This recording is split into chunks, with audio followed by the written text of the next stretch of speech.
We're back with episode 27, The Golden Lagoon, this time on Energon Entries.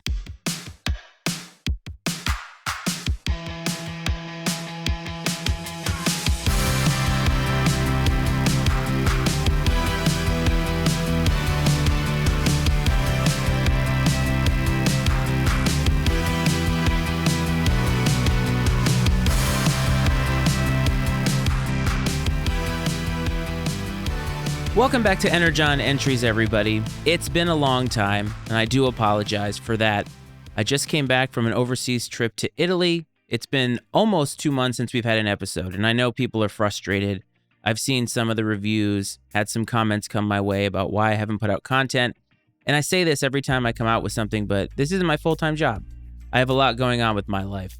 But I'm back. Hopefully we all have fun together, so let's get into the episode recap. The episode begins with Beachcomber, Powerglide, Sea Spray, Perceptor, and Warpath enjoying a peaceful walk along the beach when they are suddenly attacked by Blitzwing, Ramjet, and Thrust. As the battle rages on, the pacifist Beachcomber takes cover and stumbles upon a hidden paradise filled with lush flora and friendly animals. Amid the tranquility, he notices a shimmering pool of golden liquid, Electrum. Just as he makes this discovery, a rock slide forces him back to the battlefield, while Thrust, flying overhead, also finds the mysterious substance. Thrust dives into the Electrum pool and emerges completely coated in gold. When he returns to the fight, the Autobots quickly realize their weapons have no effect. As the tide turns against them, the Autobots retreat, while Thrust captures Perceptor and Sea Spray.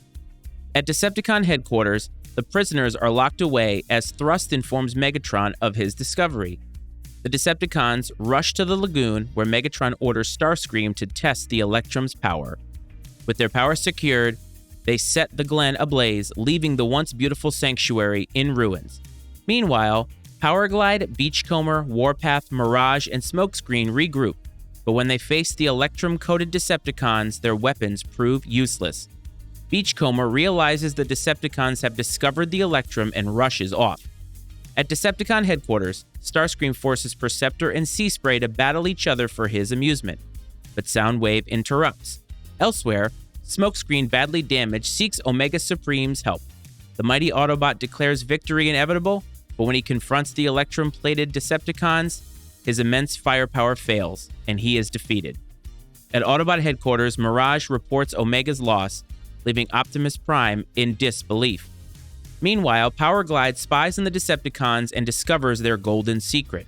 He quickly flies off to alert Optimus.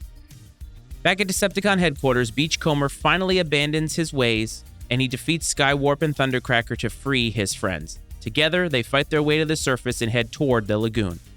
There, they defeat Dirge, clearing the way for Prime and the Autobots to arrive and coat themselves in Electrum. The Autobots, now invincible, lie in wait at the Golden Lagoon, a fierce battle erupts, and the Autobots come out on top. The Autobots celebrate their victory, but Beachcomber, standing amidst the devastation, can only mourn the destruction of the paradise he once found. The episode ends with the Autobots victorious and Beachcomber silently grieving.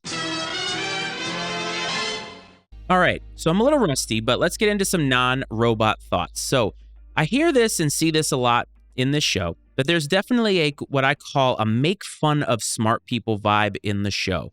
It's usually Perceptor, but there is that group of smart Autobots, and Perceptor getting told it's no big deal or big deal when he discovered the rock that they were looking for. To me, again, these other Autobots that are more brawn than brain are missing the whole point.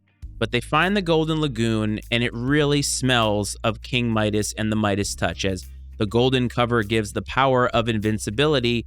And it begs the question, though, at the beginning of the episode, if all the Transformers have it, then aren't they just back to square one where nobody really wins?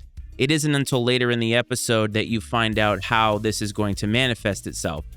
As I was watching, though, I'm not going to lie, seeing the poor animals, even animated, be so scared of the Decepticons and their destruction, it was heartbreaking, because if you've had pets or you're somebody who loves animals, you realize that they are innocent in all of this. And so the Decepticons ruining their lush greenery, it's heartbreaking to watch them be scared.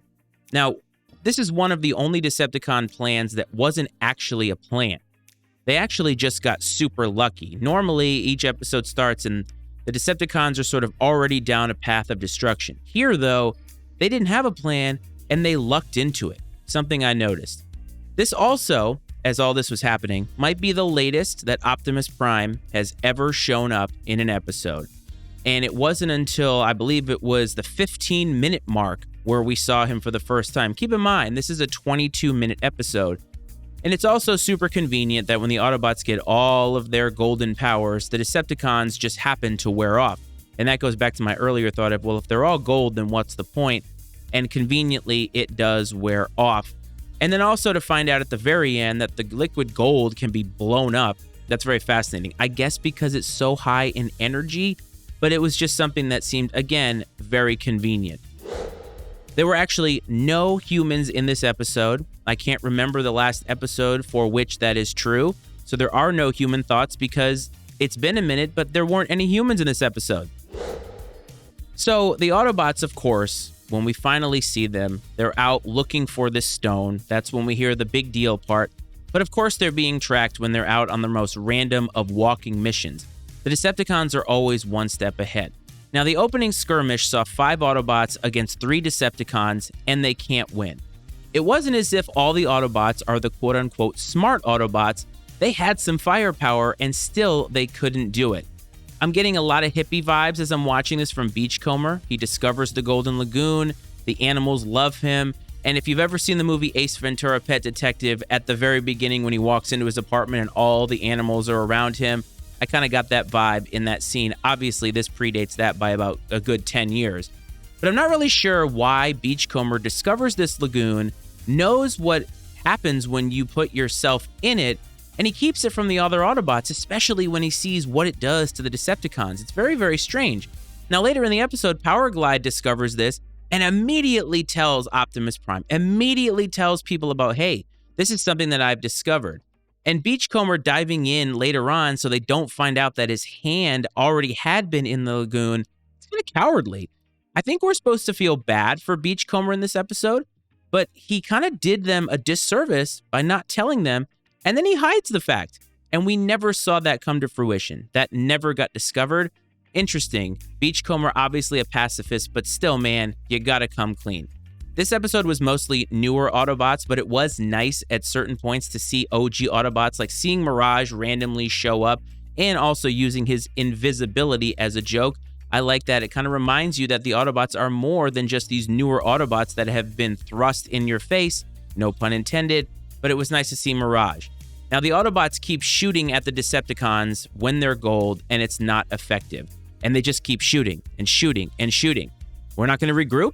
Why wouldn't they regroup? This is something, again, the Autobots don't always have the best plans and they don't always execute and think. And here you think, our weapons are ineffective, let's get the hell out of here. And speaking of which, Omega Supreme, I love the way that he talks, very direct, very deadpan. Like when he says, results disappointing, when he tries to shoot the Decepticons and nothing happens. I like this. And I thought to myself, the way that work has been going lately, maybe I'll just start talking like this at work and be super direct and super deadpan. This episode to me was more about the Decepticons in a way, and they had at least more interesting arc, but we see Blitzwing. And Blitzwing gets a huge rub in the opening scene as his triple changer ways really kick the Autobots' ass. I mentioned earlier that it was 5 versus 3, but one of the 3 Decepticons was Blitzwing, and he definitely got the best of the Autobots. No matter what they did, Powerglide couldn't beat him, Warpath couldn't beat him. He had an answer for them, and I like that. And Thrust discovering the Golden Lagoon and immediately thinking he will become the new leader of the Decepticons, he's been hanging out with Starscream way too long. It's obvious that he is rubbing off on him. Thought that was funny because the Decepticons, all of them it seems, automatically want to be in power, something that separates them from the Autobots. But later, speaking of Starscream, needing proof of the lagoon when Thrust is literally all gold is just pure Starscream. He's a doubting Thomas. He doesn't believe anything because he wants it to be his idea. But for all of that blustering, Starscream is always such a coward because when Megatron asks him to do something to be a guinea pig, Starscream always is a coward and doesn't want to do it. And that shrill voice, the complaining, the whining, it just gets to you, and it just continues to reinforce Starscream is no leader. Believe it or not, and I probably missed some, the There were no animation errors that I saw in this episode. And not to mention, everybody was gold anyway, so how could there really be animation quirks? I'm sure that there were, I just didn't see any. Overall, this episode was, the word that comes to mind is fine. The biggest problem I had was the whole Beachcomber arc. And he's all sad at the destruction, he's a pacifist, doesn't want to fight, but in the end, he really could have stopped it by just literally saying something, telling them, this is a power that Decepticons have, we need to get out in front of it.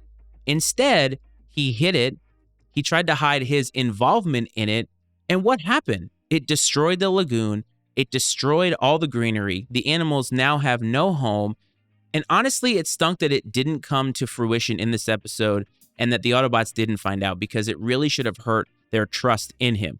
I can understand not wanting to fight, I can understand that not every Autobot is game for a battle, but in this particular instance, omitting the truth hurt the Autobots more than it helped them, and they just got lucky once again that Megatron retreats just on a whim. Overall, the gold, the fight, the whole episode, to me it felt very hollow. It felt very unnecessary, and that's something that I think we're going to see as we start to get later and deeper into Season 2 and possibly into Season 3 is, what are the stakes? Why are these episodes happening? What is the catch? And I think the catch is we're just trying to sell more toys. We're going to talk about episode 28 next time, Quest for Survival. Don't forget, if you want to follow me on Instagram, @EnergonEntriesPod is the way to do so. I thank you for your patience, the people that have stuck around.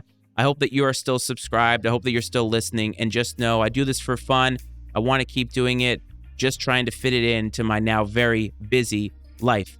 Hope this finds everybody well. I hope this finds everybody safe. And I'll talk to you next time. This is Energon Entries.